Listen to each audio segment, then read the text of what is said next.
بسم اللہ الرحمن الرحیم۔ آج کل معاشرے میں ارتداد بہت پھیل رہا ہے، یعنی لوگ اسلام کو چھوڑ کر کوئی عیسائی بننا ہے، کوئی قادیانی بننا ہے اور کوئی ہندو بننا ہے، اور ان کافروں نے باقاعدہ اپنی ٹیمیں تیار کر رکھی ہیں کہ مسلمانوں کو اپنے مذہب میں لاؤ، چاہے پیسوں کا لالچ دے کر یا لڑکی کا لالچ دے کر یا گھر کاروبار کا لالچ دے کر، لیکن انہیں اپنے مذہب کے اندر لے آؤ۔ اور کچھ بھولے بھالے مسلمان لالچ میں آ جاتے ہیں اور وہ اسلام کو چھوڑ کر کوئی ہندو بن جاتا ہے، کوئی عیسائی بن جاتا ہے، نعوذ باللہ۔ تو اس حالت میں ہماری ذمہ داری کیا بنتی ہے، ہم کو کیا کرنا چاہیے اور قرآن اور حدیث کا کیا حکم ہے؟ تو جاننا چاہیے کہ اللہ تبارک و تعالیٰ نے قرآن کریم کے اندر فرمایا وَمَن يَرْتَدِدْ مِنْكُمْ عَنْ دِينِهِ فَيَمُتْ وَهُوَ كَافِرٌ فَأُولَٰئِكَ حَبِطَتْ أَعْمَالُهُمْ فِي الدُّنْيَا وَالْآخِرَةِ، کہ جو شخص تم میں سے مرتد ہو جائے، اور مرتد ہونے کا مطلب یہی ہے کہ آدمی اسلام کو چھوڑ کر کوئی بھی دوسرا مذہب اختیار کر لے، تو جو شخص تم میں سے مرتد ہو جائے اور پھر ارتداد کی حالت میں ہی، کافر ہونے کی حالت میں ہی اس کا انتقال بھی ہو جائے، تو ایسے لوگوں کے اعمال دنیا میں بھی برباد ہو جاتے ہیں اور آخرت میں بھی برباد ہو جاتے ہیں۔ دنیا میں سارے اعمال کیسے برباد ہو جاتے ہیں؟ مثال کے طور پر اگر کوئی شادی شدہ ہے تو اس کا نکاح فوراً ٹوٹ جاتا ہے۔ اسی طرح اگر کوئی اس کا مسلمان رشتہ دار مر جاتا ہے تو اس کو میراث میں سے حصہ نہیں ملے گا۔ اسی طرح اگر جب یہ مر جائے گا تو جنازے کی نماز نہیں پڑھی جائے گی، مسلمانوں کے قبرستان میں دفن نہیں کیا جائے گا۔ اور آخرت کے اندر نیک اعمال کیسے برباد ہو جاتے ہیں؟ آخرت کے اندر اس اعتبار سے برباد ہو جاتے ہیں کہ اس نے نماز، روزہ، زکوٰۃ اور حج وغیرہ جتنے بھی نیک اعمال کیے ہیں، آخرت میں انہیں ان کا کوئی ثواب نہیں ملے گا۔ جتنے بھی نماز، روزے وغیرہ اس نے کیے ہیں ان کا ثواب اسے آخرت میں نہیں ملے گا، بلکہ اللہ تبارک و تعالیٰ نے فرمایا کہ یہ ہمیشہ ہمیشہ کے لیے جہنم میں رہے گا۔ جس طرح اصلی کافر ہوتا ہے، یعنی جو شروع ہی سے کافر ہو، اس کی سزا یہ ہے کہ وہ ہمیشہ کے لیے جہنم میں رہے گا، اسی طرح اگر کوئی مسلمان مرتد ہو جاتا ہے نعوذ باللہ تو اس کی سزا بھی یہی ہے کہ وہ ہمیشہ ہمیشہ کے لیے جہنم میں رہے گا۔ تو ایسے لوگوں کے سارے نیک اعمال دنیا میں بھی برباد ہو جاتے ہیں اور آخرت میں بھی برباد ہو جاتے ہیں۔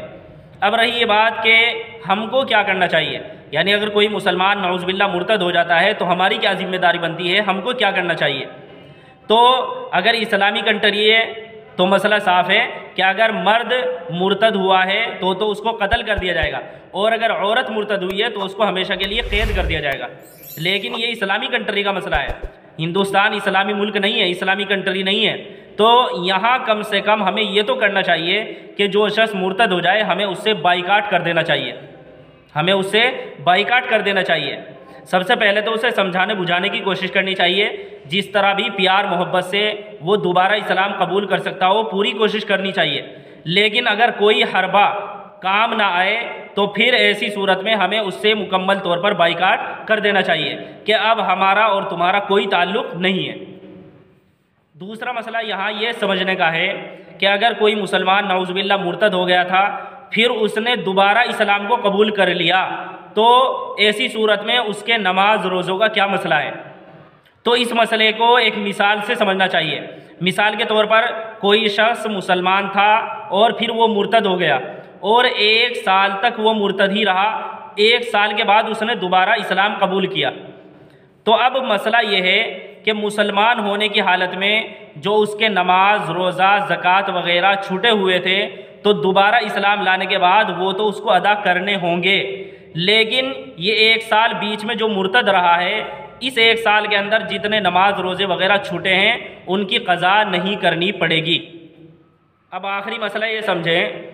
کہ ایک شخص مسلمان ہے، اس پر حج فرض ہو گیا، اس نے حج کر لیا، اس کے بعد نعوذ باللہ وہ مرتد ہو گیا، اور مرتد ہونے کے بعد اس نے دوبارہ اسلام قبول کر لیا۔ دوبارہ اسلام قبول کرنے کے بعد اس کے پاس اتنا مال آ گیا جس سے اس پر حج فرض ہو جائے، تو دوبارہ اس پر حج کرنا فرض ہے۔ اگرچہ وہ مسلمان ہونے کی حالت میں حج کر چکا ہے، لیکن دوبارہ اسلام قبول کرنے کے بعد اگر اس کے پاس اتنا مال آ جاتا ہے جس سے حج فرض ہو جائے تو دوبارہ اس پر حج کرنا فرض ہے۔ یہی امام ابو حنیفہ رحمۃ اللہ علیہ کے نزدیک مسئلہ ہے، جن کے مسلک کو ہم فالو کرتے ہیں۔